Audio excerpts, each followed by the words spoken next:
Hi guys, this is my cotton farming.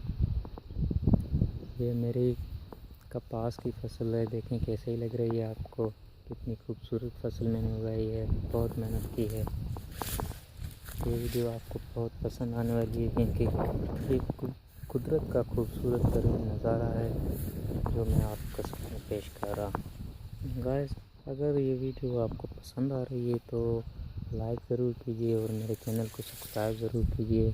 नया मेरा channel है, मुझे सब्सक्राइबर की ज़रूरत बहुत है।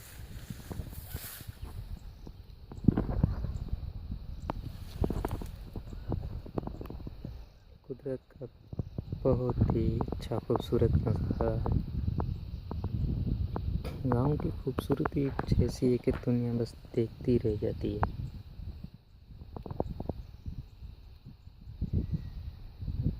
पास की हरी भरी फसल जिसे देख के आप बहुत ही लुत्फ़अंदोज़ होंगे। अगर पसंद ही मुझे चैनल के ॾिसी रहिया आहियो त मुंहिंजे चैनल खे सब्सक्राइब ज़रूरु कजे, छो त सिंध जी ख़ूबसूरती तव्हांजे अॻियां पेश करे रहियो आहियां। हीउ चैनल सिंधी चैनल आहे।